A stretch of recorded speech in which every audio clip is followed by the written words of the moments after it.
चलो, आज का टॉपिक है metal carbonate and metal hydrogen carbonate. ठीक है, ये जो है एसिड और बेस के साथ किस तरह से रिएक्शन करते हैं। मेटल कार्बोनेट, मेटल कार्बोनेट और एक है metal hydrogen carbonate. Hydrogen carbonate, carbonate यहाँ पे जो कार्बोनेट वर्ड है, कार्बोनेट, इसका केमिकल फॉर्मूला CO3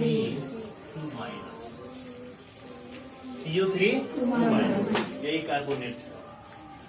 और मेटल, यहाँ पे देखिए मेटल कार्बोनेट है और ये मेटल हाइड्रोजन कार्बोनेट है। आपको याद होना चाहिए कि मेटल हाइड्रोजन कार्बोनेट, जैसा कि हमने एग्जांपल के तौर पे देखा था NaHCO3, इसके पहले भी NaHCO3 है ना। ये देखिए ध्यान से, यहाँ पर सिर्फ कार्बोनेट का ये है। यदि आप इसको हाइड्रोजन लगा के बोलिएगा ना तो ये बनेगा HCO3। क्या बनेगा ये? HCO3 minus. क्या बनेगा ये? HCO3 minus.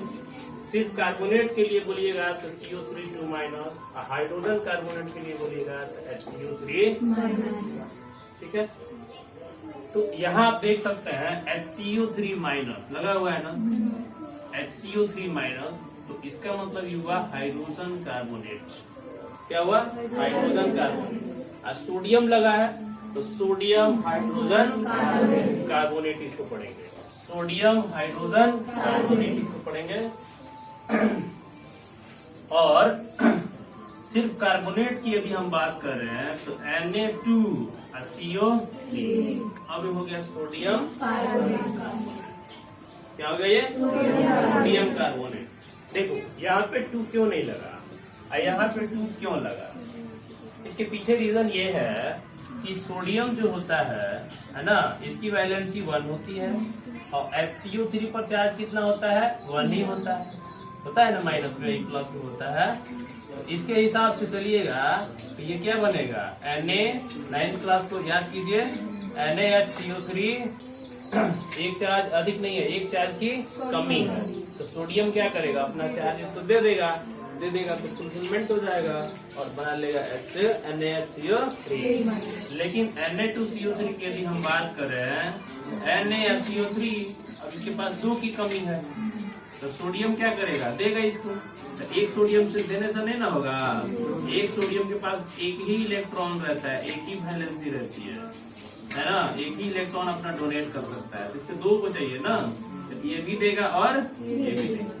तो कितने सोडियम मिलकर के दे रहे हैं? 2 सोडियम मिलकर, इसलिए बनता है Na2CO3।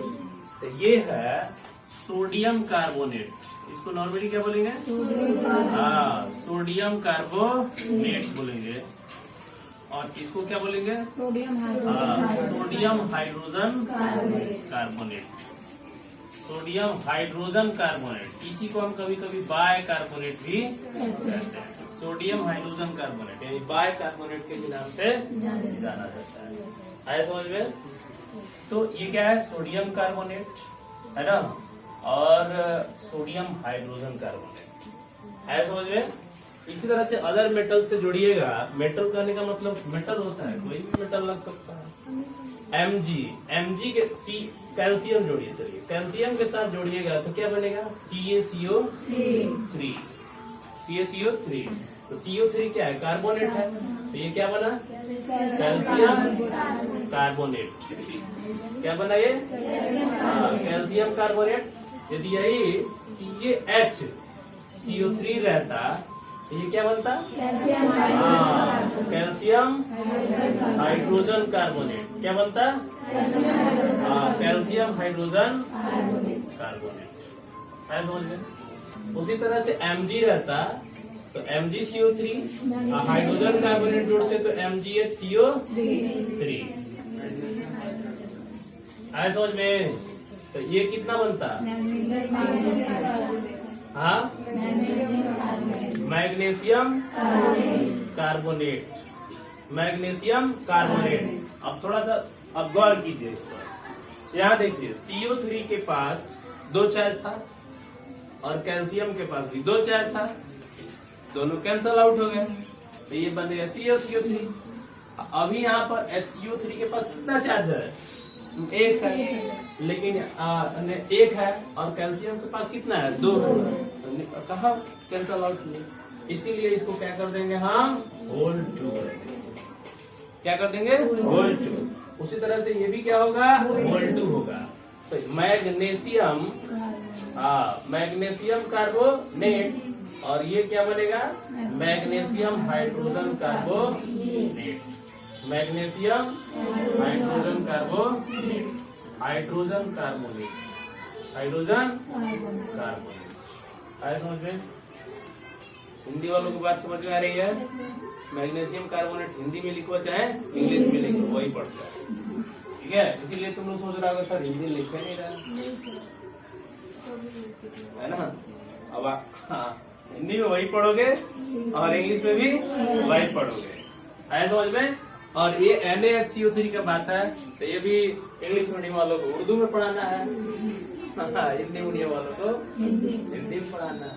ऐसा थोड़ी है? नहीं, ये भी क्या है? इक्वल है, सेम। तो हाइड्रोजन कार्बोनेट, HCO3 का मतलब हाइड्रोजन कार्बोनेट। आया समझ में? और CO3 का मतलब कार्बोनेट, सिर्फ कार्बोनेट कहते हैं। क्या कहते हैं? कार्बोनेट। आया समझ में? है ना। अब ये जो है हाइड्रोजन कार्बोनेट, ठीक है, ये जब एसिड के साथ रिएक्ट करेंगे, एसिड के साथ रिएक्ट करेंगे, है ना, तो ये क्या बनाएंगे? आया समझ में? यही चीज हम लोग पढ़ना है, क्योंकि हम लोग का चैप्टर क्या चल रहा है? एसिड और बेस, एसिड और बेस चल रहा है, एसिड और बेस, ठीक है। और एक और है तीसरा जो आएगा आगे, साल्ट। साल्ट वैसे तो हम लोग बना ही रहे हैं, लेकिन हाँ, साल्ट बना रहे हैं ना, साल्ट कल भी बनाए थे, है ना, आज भी बनाएंगे, परसों भी बना था क्या? परसों पीएचएस के बना। तो एसिड और बेस, और क्या हम लोग पढ़ रहे हैं? साल्ट। साल्ट क्या पढ़ रहे हैं? साल्ट का फॉर्मेशन कर रहे हैं, यानी नीमक का फॉर्मेशन कर रहे हैं। नीमक की लवण, लवण किसका फॉर्मेशन कर रहे हैं? लवण का फॉर्मेशन कर रहे हैं। एसिड बेस साल्ट, लवण का फॉर्मेशन कर रहे हैं। लवण मतलब होता है साल्ट। क्या? साल्ट। साल्ट मतलब लवण, लवण मतलब अपनी भाषा में, भोजपुरी भाषा में नीमक, नून, नून कहते हैं ना, हाँ नून कहते हैं हम लोग, तरी नून डालो, है ना, नून, नून बोलते हैं ना हम लोग, नून, नमक, है ना, नीमक, है ना, उसको कहा का बिगाड़ देता है ना। अंग्रेज वाला जो है, कलकत्ता का जो हावड़ा ब्रिज है, उसका नाम रखा हावड़ा, हावड़ा। इसका मतलब, कहने का मतलब क्या? रास्ता है। इंग्लिश बोला हावड़ा, जब बना दिया तो उसको बड़ी अच्छा लगा, तो कहा हावड़ा, आश्चर्य की बात हुई। तो वहाँ बंगाल वाले इसको हावड़ा को हावड़ा बना बोलते बोलते, है ना। कहने का मतलब ये है कि जो लोग होते हैं ना, वो बोलते बोलते बोलते बोलते सदियों से जो है उसको हावड़ा को करते करते करते करते हावड़ा। अब यही गांव है, इस गांव का नाम है बिजुलिया गांव, है ना। तो बिजुलिया बोलते बोलते बनझुलिया है ना, साल्ट भी है ना। तो हाइड्रोजन गैस यानी एसिड बेस जब मेटल के साथ रिएक्ट करते हैं तो हाइड्रोजन गैस देते हैं।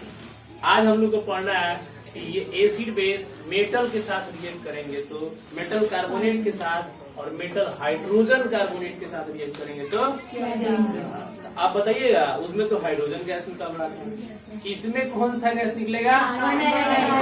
कार्बोनेट है ना, CO3 माइनस, CO3 माइनस, और CO3 में कौन सा गैस घुसा हुआ है? कार्बन डाइऑक्साइड गैस घुसा हुआ है।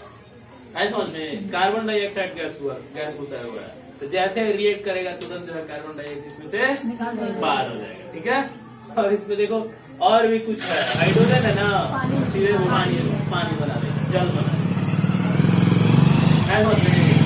हाँ, तो मेटल कार्बोनेट और मेटल हाइड्रोजन कार्बोनेट से जब एसिड बेस रिएक्ट करेंगे तो साल्ट तो बनाएंगे ही, साथ साथ कार्बन डाइऑक्साइड और वाटर बना लेंगे, जल बना लेंगे। पानी मत को, जल को थोड़ा नीमन लगेगा।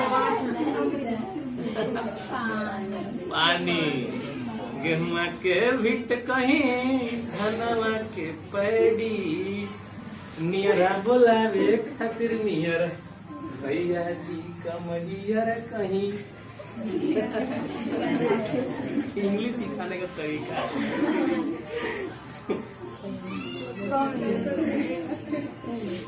है समझ में क्या है, थोड़ा पूछ लेते हैं ये लोग, भूले तो नहीं गाना सुन के पढ़ाई। हाँ बताओ, एसिड बेस मेटल कार्बोनेट से रिएक्ट करके क्या बनाएगा? कार्बन डाइऑक्साइड, हाँ, गैस और जल। कार्बन डाइऑक्साइड गैस और जल। कार्बन डाइऑक्साइड अलग है, गैस अलग बनाएगा, मतलब दोनों की कार्बन डाइऑक्साइड गैस है ना, कंफ्यूज नहीं ना हो। तुम बताओ नंदनी, बोलो।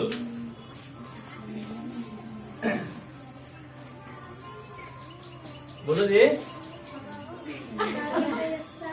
हाँ हाँ, कार्बन डाइऑक्साइड लवण और जल बनाएगा। तुम बोलो जी।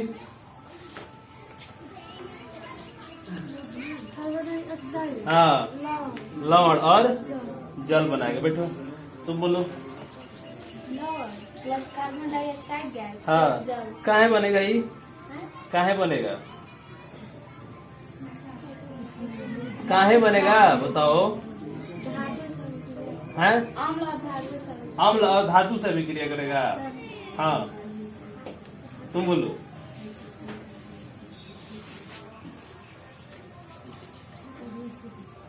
बोलो। जब जब जब फलाना दूध झापड़ खाएंगे तो गिर जाएंगे।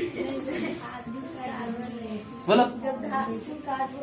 हाइड्रोजन कार्बोनेट से अभिक्रिया करेगा। हाँ, कार्बन डाइऑक्साइड और जल बनाएगा।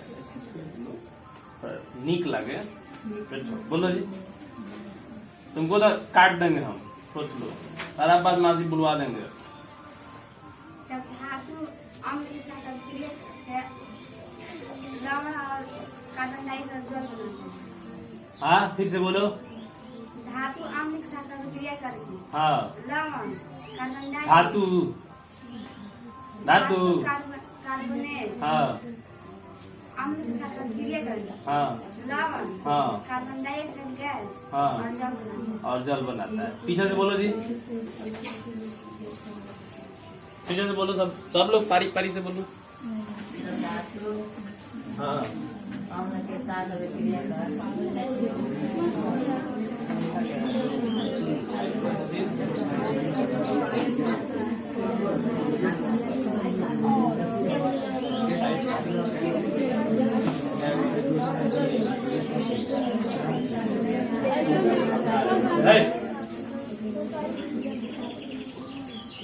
बोलो। उसको पहले एक बार पढ़ो, वर्ड देखो।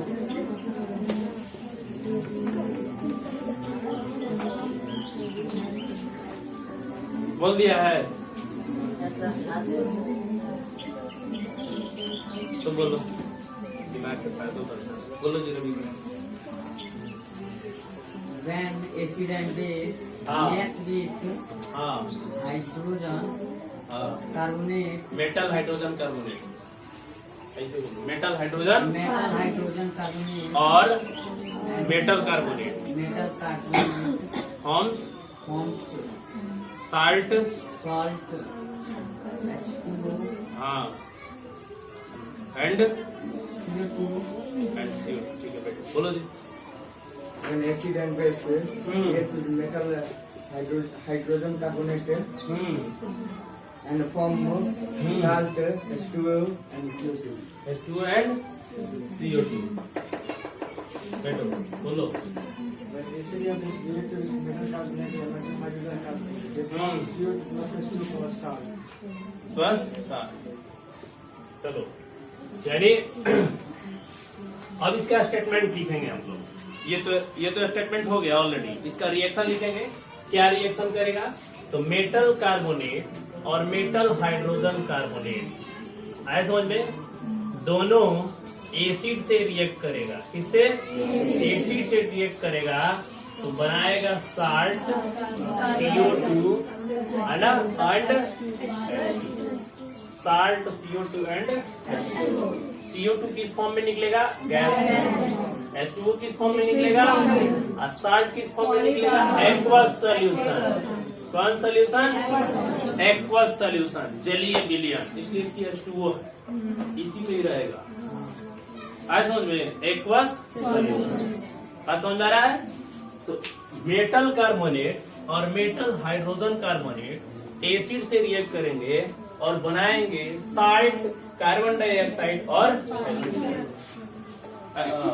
H2 जल बनाएंगे, है ना। अब क्वेश्चन ये आता है कि कैसे हम पता करेंगे कि CO2 जो है ना, CO2 इसमें से इवोल्यूट हो रहा है, गैस निकल रहा है इसमें से, कैसे पता लगाएंगे? कोई बताएगा? कैसे पता लगाएंगे कि इसमें से CO2 आउट हो रहा है? इसका क्या पहचान है? जैसे हाइड्रोजन गैस को पहचान कर रहे थे ना, वैसे इसका भी वो पहचान है। कहाँ इसको ले जाएंगे, कैसे पता करेंगे? बोलो, इसकी पहचान कैसे होगी? है? अभी कुछ दिन पहले हम लोग पढ़ रहे थे, कोई बताओ कैसे हम CO2 की पहचान करते हैं?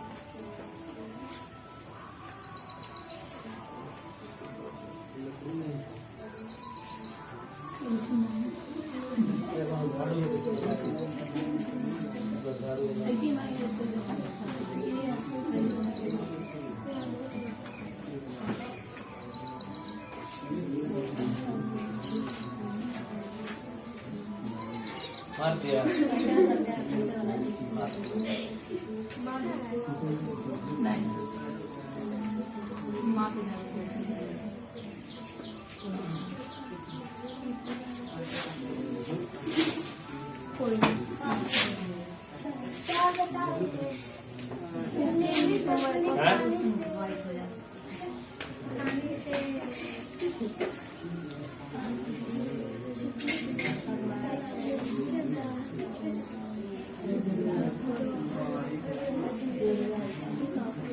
हाँ बोलो, कौन बता रहा है? रुको,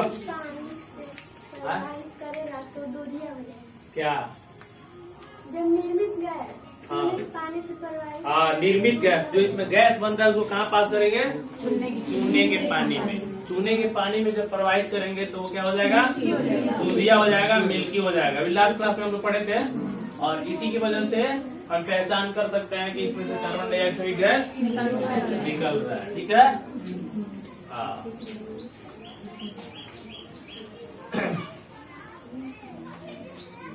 चलिए एग्जाम्पल देखते हैं।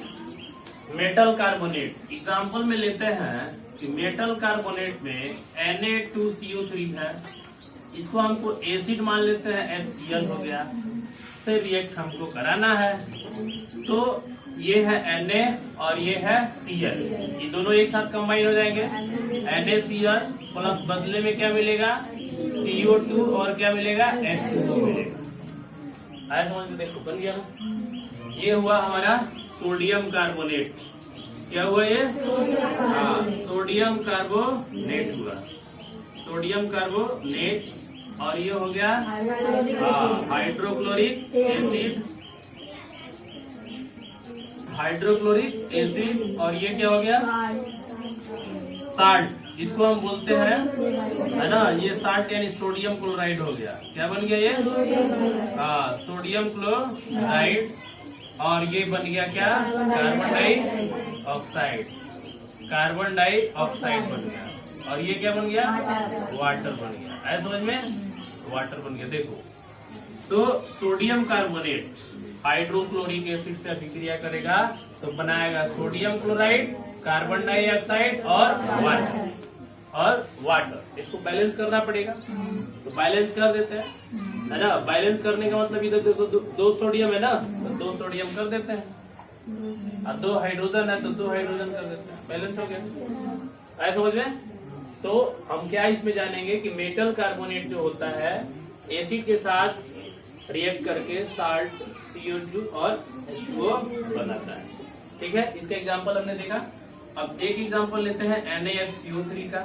ठीक है, और ये यदि HCl से रिएक्ट करता है तो ये भी वही काम करेगा, NaCl ही देगा, CO2 ही देगा और H2O ही फॉर्म करेगा। है समझ में। ठीक है, इसका भी काम उतना ही है जितना काम इसका है। तो ये है sodium carbonate, HCl, NaCl, CO2 और H2O। तो NaHCO3 में सोडियम कितना है 1, इसमें भी कितना है 1, Cl है कितना 1, हाइड्रोजन कितना है 2 इधर है, 2, इधर 1 इधर है, 2 इधर भी है, ऑलरेडी बैलेंस है। ऐसा समझ में। तो यहाँ पर हमने क्या देखा कि सोडियम कार्बोनेट भी HCl के साथ रिएक्ट करके NaCl यानी साल्ट, CO2 और H2O क्या करता है, ऐसा समझ में।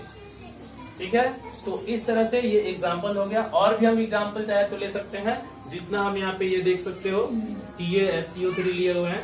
अब हमको चेक करना है कि CO2 कैसे निकलेगा, कैसे पता करेंगे कि CO2 निकल रहा है। तो इसके लिए हम चूने के पानी में जाएंगे। चूना का पानी क्या होता है जी, CaOH Ol2 में जब CO2 को प्रवाहित करेंगे तो इसमें से H2O क्या होगा, अलग हो जाएगा, और क्या बच जाएगा COCO3, जो इसको क्या बना देगा, मिल्की बना देगा।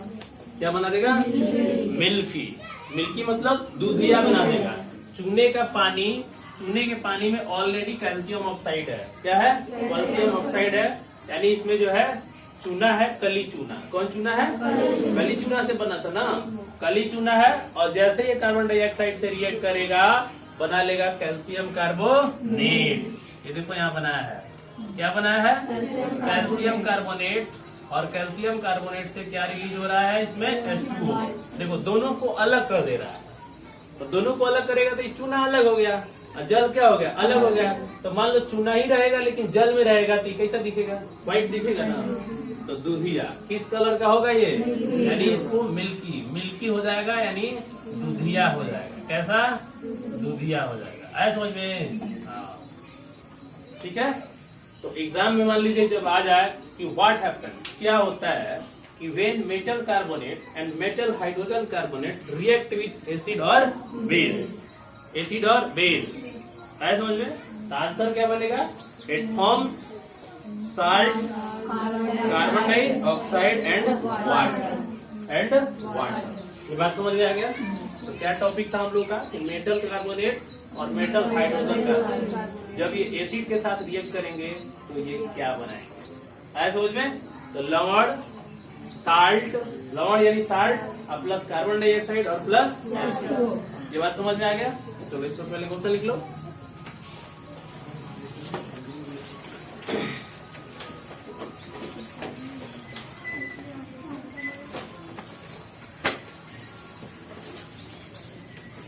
लिखो, क्या होता है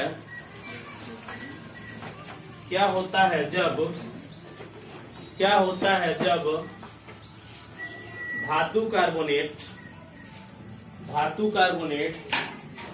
हाइड्रोजन कार्बोनेट, धातु हाइड्रोजन कार्बोनेट,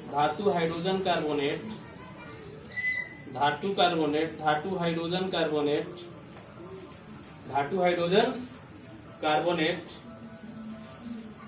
धातु हाइड्रोजन कार्बोनेट, धातु हाइड्रोजन कार्बोनेट अम्ल से अभिक्रिया करता है, अम्ल के साथ अभिक्रिया करता है।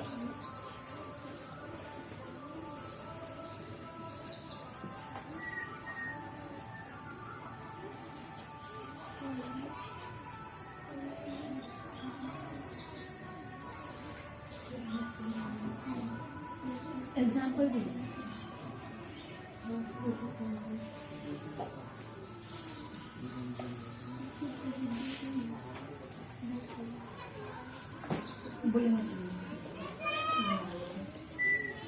हो गया, लिखो व्हाट हैपेंस, लिख दी। लिखा गया। चलिए ठीक।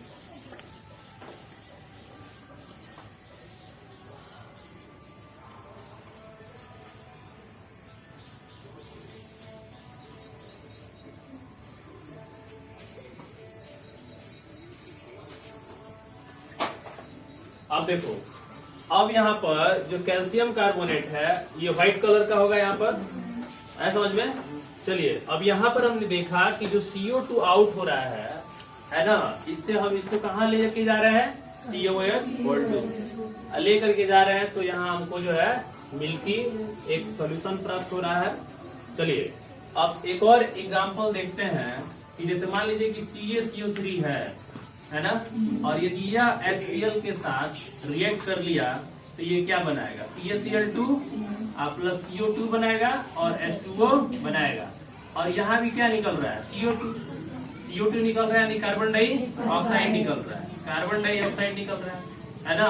और ये क्या होता है ना, रिएक्शन जब ये करता है तो इसमें बुदबुदाहट होती है ना, जैसे उसमें बबल्स बनते थे, इसमें क्या होगा, बुदबुदाहट होगा। जैसे सोल्यूशन बनेगा ना तो उसमें बुदबुदाहट होगा, ऐसा समझ में। तो बुदबुदाहट के फॉर्म में क्या होता है, इसमें से कार्बन डाइऑक्साइड निकलता है। और पता है उसके पास हाइड्रोजन जब था तो जलती हुई मोमबत्ती लेके जा रहे थे, लेकिन यहाँ जब लेकर के जाइएगा जलती हुई मोमबत्ती तो ये बुझ जाएगी। क्यों, क्योंकि CO2 क्या करता है, आग को बुझाता है। CO2 आग को क्या करता है, बुझाता है। CO2 आग को बुझाता है, इसीलिए यहाँ जलती हुई मोमबत्ती लेके जाएंगे ना तो CO2 क्या करेगा, उसको बुझा देगा, ऐसा समझ में। तो CO2 की पहचान एक और तरीका से कर लेते हैं, क्या, मोमबत्ती लेके जाओ तो मोमबत्ती को क्या करेगा, ऐसा समझ में। जैसे तुम लोग फूंक मारते हो तो मोमबत्ती क्या होता है, बुझ जाता है। क्यों बुझ जाता है, क्योंकि हमारे भी माउथ से क्या निकलता है, कार्बन डाइऑक्साइड निकलता है। इसलिए कार्बन डाइऑक्साइड जो होता है आग बुझाने का काम करता है, ऐसा समझ में। कार्बन डाइऑक्साइड जो होता है वो आग बुझाने का काम करता है, समझ में आया। जो आप लोग इस सिलेंडर देखे है ना, जो फायर एक्सटिंग्विशर होता है वो CO2 प्रोड्यूस करता है। क्या प्रोड्यूस करता है, CO2 प्रोड्यूस करता है, और जिससे क्या होता है, आग जो है बुझ जाता है, ऐसा समझ में, आग बुझ जाता है। क्योंकि होता क्या है ना कि जैसे मान लो कहीं आग लगा है ना, कहीं आग लगा है ना, आग लगेगा तो अगल बगल एयर आएगा जी। एयर से क्या होता है, एयर जब इसके पास ऑक्सीजन ज्यादा सप्लाई होगा आग बहुत तेजी से क्या होता है, पकड़ता है। और जैसे हम इस पर कार्बन डाइऑक्साइड जब हम क्या कर देते हैं, थ्रो कर देते हैं इस पर, तो ये क्या करता है, CO2 एक लेयर बन जाता है और कार्बन डाइऑक्साइड को रोक देता है ना, सॉरी ऑक्सीजन को रोक देता है और आग जो है बुझ जाता है। लेकिन इससे कौन सा आग बुझाया जाता है, पेट्रोल। इससे कौन सा आग बुझाओगे,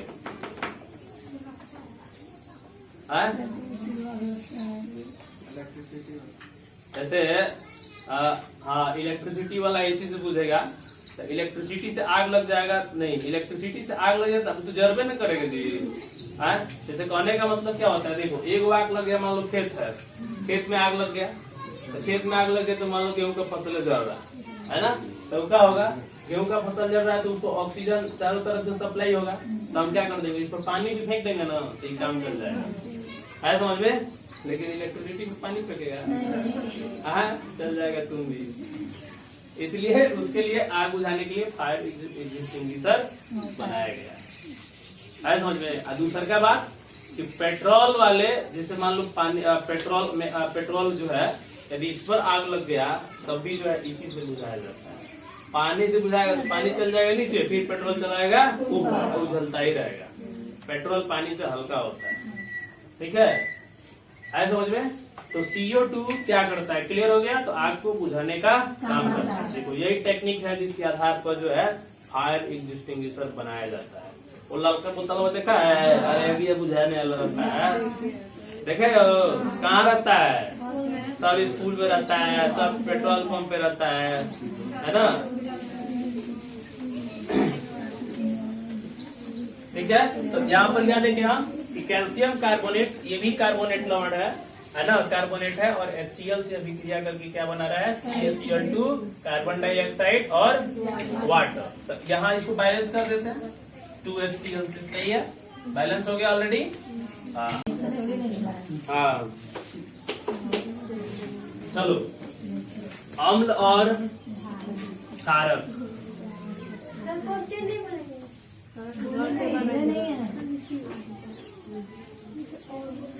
एसिड और हाँ, अम्ल क्षारक अभिक्रिया, एसिड बेस रिएक्शन। अब हम लोग क्या पढ़ रहे हैं? Acid base reaction. ये क्या होता है? Acid base reaction, acid base reaction. चलो समझो यहाँ पे, एसिड बेस रिएक्शन में हमको देखना है कि एसिड और बेस ये खुद जब आपस में अभिक्रिया करते हैं, है ना, एसिड बेस, तो ये क्या बनाते हैं? साल्ट बनाते हैं और प्लस वाटर। अब इसमें कोई H2O और CO2 नहीं निकलता है, H2CO2 नहीं निकलता है, सीधे डायरेक्ट क्या बन जाता है? पानी बन जाता है। आया समझ में? तो एसिड और बेस यानी अम्ल और क्षार, है ना, अम्ल और क्षार जब आपस में अभिक्रिया करते हैं तो क्या बनाते हैं? साल्ट और वाटर बनाते हैं, साल्ट और वाटर बनाते हैं, यानी लवण और जल बनाते हैं। क्या होता है? क्वेश्चन है, क्या होता है जब अम्ल और क्षार आपस में अभिक्रिया करते हैं? क्या होता है जब अम्ल और क्षार आपस में अभिक्रिया करते हैं? क्या होता है जब अम्ल और क्षार आपस में अभिक्रिया करते हैं? तो ये बनाते हैं लवण और जल बनाते हैं। यही अभिक्रिया जो होती है उदासीनीकरण अभिक्रिया भी कहलाती है। आया समझ में? Neutralisation reaction. लेकिन न्यूट्रलाइजेशन कब होगा? देखो 100% भी न्यूट्रलाइजेशन होगा और लेस देन 100% भी न्यूट्रलाइजेशन होगा। आया समझ में? तो न्यूट्रलाइजेशन होता है इसमें, लेकिन 100% भी होता है और लेस देन 100% भी होता है।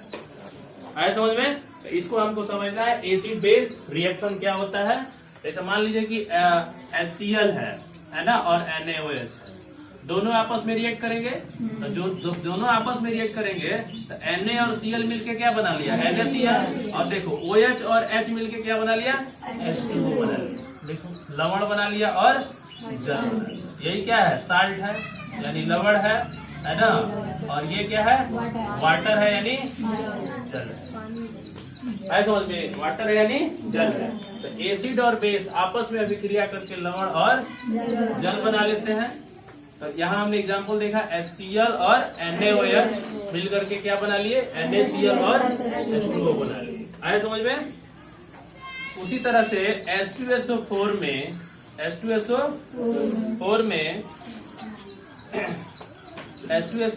में है ना, यदि हम NaOH से ही अभिक्रिया करा देते हैं, इससे NaOH से ही अभिक्रिया करा देंगे तो ये क्या बनेगा जी? Na2SO4 और प्लस क्या बनेगा? H2O बन जाएगा। देखो तो ये भी क्या है? साल्ट बना। ये भी क्या है? साल्ट बना। और ये क्या है? लवण। यानी हिंदी में क्या बोलते हैं इसको? लवण बोलते हैं। तो हो गया अम्ल और क्षार आपस में अभिक्रिया करके लवण और साल्ट बनाते हैं, सॉरी लवण और जल बनाते हैं, लवण और जल बनाते हैं। अब यहाँ देखो कब 100% न्यूट्रलाइजेशन होगा? तो यहाँ HCl क्या है? स्ट्रॉन्ग है यानी प्रबल है। NaOH भी क्या है? स्ट्रॉन्ग है यानी प्रबल है। तो जो NaCl बनेगा ना वो न्यूट्रल होगा। क्या होगा? न्यूट्रल साल्ट होगा, यानी ये उदासीन होगा। क्या होगा? हाँ, इसीलिए इस अभिक्रिया को बोलते हैं उदासीनीकरण। उदासीनीकरण अभिक्रिया। तो परस्पर रूप से कब? परस्पर रूप से जब अम्ल जो है क्षार के प्रभाव को खत्म कर देता है, चाहे क्षार अम्ल के प्रभाव को खत्म कर देता है, तो वह अभिक्रिया उदासीनीकरण यानी न्यूट्रलाइजेशन रिएक्शन कहलाता है। न्यूट्रलाइजेशन रिएक्शन कहलाता है। आए समझ में? उदासीनीकरण अभिक्रिया कहलाता है। जब अम्ल और क्षार एक दूसरे को सीधा जब अम्ल और क्षार एक दूसरे के प्रभाव को खत्म कर देते हैं तो ऐसी अभिक्रिया उदासीनीकरण अभिक्रिया कहलाती है। तो यहाँ पर देखिए स्ट्रॉन्ग दोनों मिलके न्यूट्रल हो गया, यानी इसके पास इतना पावर है तो दोनों एक दूसरे को न्यूट्रलाइज कर दिए, तो ये बन गया NaCl। तो ये न्यूट्रल साल्ट हो गया। कौन सा साल्ट हो गया? हाँ, तो NaCl जो होता है एक न्यूट्रल साल्ट होता है जो HCl और NaOH के कॉम्बिनेशन से बनाया जाता है। देखो स्ट्रॉन्ग एसिड स्ट्रॉन्ग बेस, क्या बना? Neutral salt. क्या बना? Neutral salt. तो यही अभिक्रिया उदासीनीकरण चाहे न्यूट्रलाइजेशन रिएक्शन कहलाएगी। आए समझ में? लेकिन यहाँ पर भी देखो, यहाँ पर ये क्या है? H2SO4 है, NaOH है, तो ये क्या बना? Na2। तो ये भी प्रबल है और ये भी प्रबल है, ये भी क्या बनेगा? न्यूट्रल बनेगा, बनेगा ना। लेकिन याद कीजिए, यदि मान लीजिए HCl हो जाए, NH4OH हो जाए, है ना, तो ये क्या है? स्ट्रांग है और ये क्या है? वीक है। तो दोनों जब मिलेगा ना तो ये बनाएगा NH4Cl प्लस H2। और बताओ ये क्या हो गया? NH4Cl। तो अब यहाँ समझना है कि क्या ये वीक एसिड जो है, अच्छा है, ये HCl है, क्या ये क्षार के सभी क्षार के प्रभाव को पूरी तरीके से खत्म कर दिया है? खत्म कर दिया है, लेकिन इसका बच गया। क्या बच गया ना? इसीलिए जो ये साल्ट बनेगा ना, ये न्यूट्रल नहीं होगा। कैसा होगा? हाँ, किसका प्रभाव रहेगा? अभी एसिड का। ये तो छोटा है, तो पहले ही गया है ना, लेकिन इसके पास अभी पूरी तरीके से ये एक तरीके से उल्टा देखा जाए तो ये जो है इसको पूरी तरीके से न्यूट्रलाइज नहीं कर पाया, तो इसका जो है प्रभाव बच गया। तो ये साल्ट कौन सा है? एसिडिक साल्ट, यानी अम्लीय। कौन? अम्लीय लवण। कौन सा लवण है? अम्लीय लवण। देखो लवण का प्रकार यहाँ से मिल रहा है हम लोग को। एक होता है उदासीन लवण, एक होता है अम्लीय लवण, एक होता है यदि NaOH में है ना, एक छोटा सा कोई एसिड ले लेते हैं, कौन सा ले लें? एग्जाम्पल के तौर पे H2CO3 ले सकते हैं, ले सकते हैं, ठीक है। देखो H2CO3 ले लें, तो ये NaOH है और ये क्या है? H2CO3 है। तो ये क्या बनेगा जी?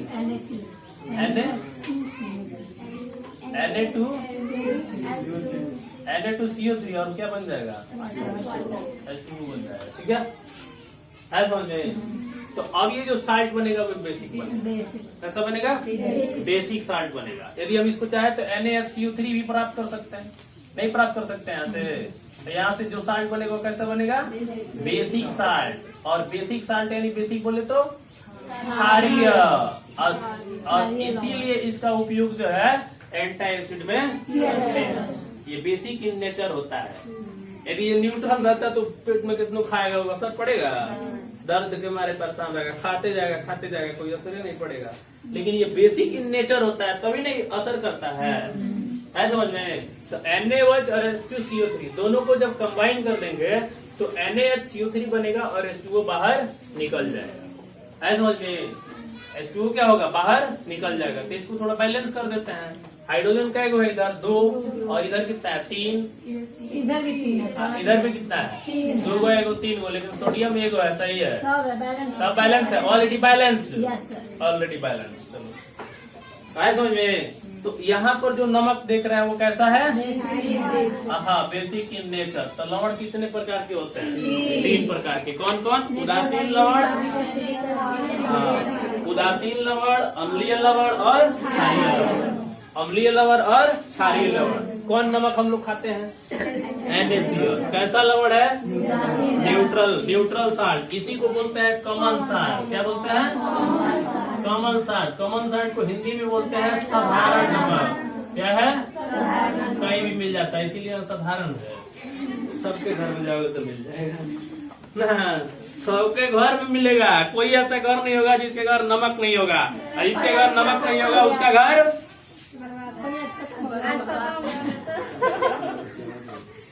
अरे दाली में नमक होगा ना।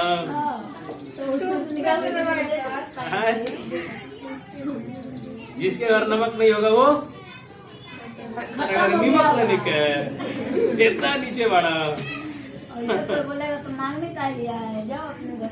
है समझ में? तो ये क्या हो गया? लवण। क्या लवण हो गया? हाँ, तो अम्ल और क्षार आपस में विक्रिया करके लवण और जल बनाते हैं। कितने तरह के लवण बनाते हैं? 3 तरह के। कौन कौन? उदासीन लवण, ऐसे गिन उंगली पे। उदासीन लवण, अम्लीय लवण और ऐसे गिनोगे तो फटर फटर याद हो जाएगा। हाँ, क्लास में से गिनो। पहला सर पढ़ाए थे उदासीन, दूसरा अम्लीय और तीसरा है। अभी सोचेगा अम्लीय अम्लीय अम्लीय अम्लीय अम्लीय अम्लीय आंवला, गलत हो जाएगा। है समझ में? तो उदासीन लवण के फलस्वरूप जो नमक बनता है, जो साल्ट बनता है, वो 3 तरह का बनता है। कौन कौन बनता है? हाँ, एसिडिक साल्ट, बेसिक साल्ट और न्यूट्रल साल्ट। न्यूट्रल साल्ट ना तो एसिड होता है और ना तो बेस होता है ना। It forms during the neutralization reaction, 100% neutralization reaction. ऐसा समझ में? कंप्लीटली न्यूट्रलाइज, जहाँ HCl NaOH को पूर्ण रूप से न्यूट्रलाइज कर दे रहा है, यानी इसके इफेक्ट को खत्म कर दे रहा है। तो उदासीनीकरण अभिक्रिया यही होता है कि जिसमें अम्ल क्षार के प्रभाव को खत्म कर दे और क्षार अम्ल के पूरी तरीका से खत्म कर दे, पूरी तरीका से खत्म कर दे। लेकिन अम्लीय लवण में क्या होता है कि इसमें अम्ल जो होता है, इसमें जो क्षार जो होता है, अम्ल के पूरे प्रभाव को खत्म नहीं कर पाता है, तो जो साल्ट हो गया अम्लीय हो गया, है ना। इसमें क्या है कि इसमें जो अम्ल है वो क्षार को पूरी तरीका से उसके प्रभाव को खत्म नहीं कर सकता है, तो ये बन गया बेसिक साल्ट। समझ में आया? तो कौन कौन साल्ट होता है, क्लियर हो गया? है? कौन कौन साल्ट होता है, क्लियर हो गया? 3 गो साल्ट होता है, 3 गो। कौन कौन? अम्लीय साल्ट, अम्लीय लवण, क्षारीय लवण और उदासीन लवण। तो उदासीन लवण वह लवण है जो प्रबल अम्ल और प्रबल क्षार के मिलने से बनता है। ऐसा समझ में? एक और चीज, 100% न्यूट्रलाइजेशन 2 ही तरीका से हो सकता है, या तो दोनों ही बरियार हो या तो दोनों कमजोर हो, है ना। तभी जो है एक दूसरे के प्रभाव को, हाँ, ऐसा समझ में? दोनों बरियार रहेगा, है ना, तो कोई हरा नहीं सकता, और दोनों कमजोर रहेगा, कोई जीत नहीं सकता। एगो स्ट्रॉन्ग रहेगा तो दूसरा को मार देगा उसको। ऐसा समझ में आ गया? तो हम लोगों ने क्या पढ़ा? उदासीनीकरण अभिक्रिया, है ना। चलो नोट करो,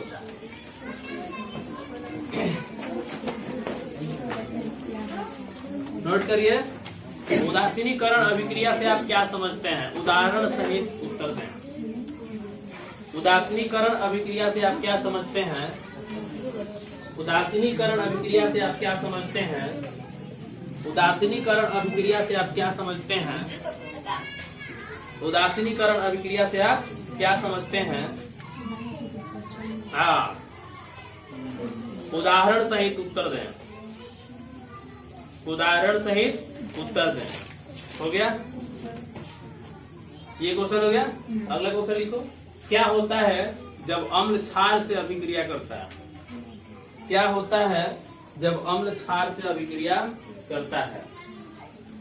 क्या होता है जब अम्ल क्षार से अभिक्रिया करता है? What happens when acid reacts with base?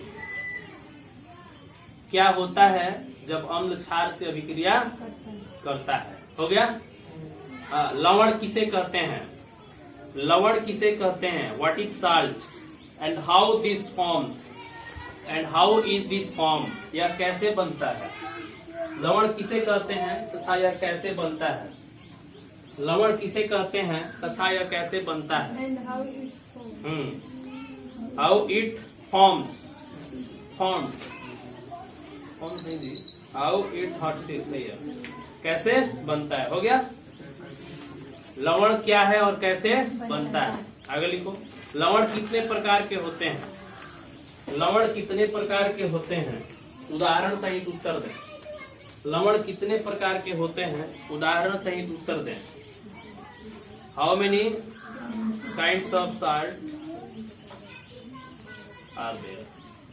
How many kinds of salt are there? Write with examples. है ना? लवण कितने प्रकार के होते हैं? उदाहरण सहित उत्तर दें। आगे आप समझ में? अगला क्वेश्चन। साधारण नमक का रासायनिक सूत्र लिखें। Right the chemical formula of common salt. साधारण नमक का रासायनिक सूत्र लिखें। साधारण नमक का रासायनिक सूत्र लिखें तथा यह कैसे बनता है बताएं। तथा यह कैसे बनता है बताएं। अभिक्रिया भी लिखें। तथा यह कैसे बनता है बताएं। अभिक्रिया भी लिखें। तथा यह कैसे बनता है बताएं। अभिक्रिया भी लिखें। How it forms, right the reaction. यह कैसे बनता है बताएं। यह कैसे बनता है बताएं। हो गया? यह कैसे बनता है बताएं।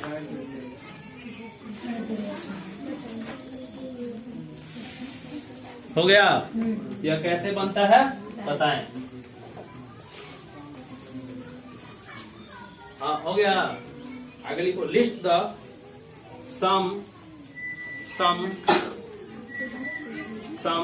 List the some acidic salt, basic salt and common salt, sorry neutral salt. List the some acidic salt, basic salt और न्यूट्रल साल्ट। लिखो, कुछ अम्लीय लवण, क्षारीय लवण और उदासीन लवणों की सूची बनाएं।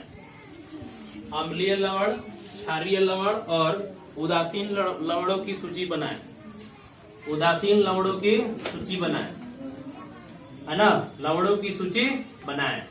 है समझ में? तो ये सूची बनाइएगा तो इसको कहते हैं फैमिली ऑफ साल्ट। क्या बोलते हैं? Family of salt. है समझ में? ठीक है, इसको हम लोग कल चर्चा करेंगे। Okay, family of salt. अच्छा, ये बताइए कि जरा पीएच बता दीजिए। इसका पीएच क्या होगा? इसका पीएच 7 से कम, लेस देन 7। अम्ल है ना? इसका पीएच 7 से ज्यादा। इसका पीएच है समझ में? तो ये भी नोट करिएगा उसमें, है ना? उसका पीएच बता दीजिए। हाँ, 7 नंबर क्वेश्चन हमको क्या पता है कौन सा है? हमको तो नहीं पता कितना बोले। हाँ, वो फैमिली ऑफ साल्ट में आ जाएगा। आप लोग बना के ले जाएगा, कल हम उसको बताएंगे। ठीक है, तो ये समझ में आ गया ना? पीएच वैल्यू पूछेगा कि अम्लीय लवण का पीएच वैल्यू क्या होता है, तो लेस देन 7। बेसिक का क्या होता है? Less than 7। न्यूट्रल का क्या होता है? हाँ, ये कंफ्यूज मत होइएगा, है ना? ये नहीं पढ़ाते हैं, लेकिन आप लोग दिमाग लगाते, लेकिन आगे तो बता दिए। चलिए ठीक है, नेक्स्ट अपना निकालिए, करिए और सवाल जो है चूज करके रखिए। आगे हम देखते हैं। देखो, पहले मेरी बात सुनो। जितना हम टॉपिक यहाँ पढ़ा रहे हैं, आप क्वेश्चन जाके घर पे करिएगा, तो यहाँ भी पढ़े और घर भी करेंगे। ये बात आपके दिमाग में घर कर जाए। ठीक है, तो जो भी आपसे हो रहा है गलत सही जो है, आप घर बैठ के जाके करिए। आपके पास बुक अवेलेबल है ना? आज होम ट्यूशन नहीं जाएंगे, आज कहीं नहीं जाएंगे। आज एकदम आज के बाद अभी इस टाइम से कहीं नहीं जाएंगे, बैठेंगे। आज सबको बारी बारी से फोन लगाएंगे। नमो तो को नहीं पता है।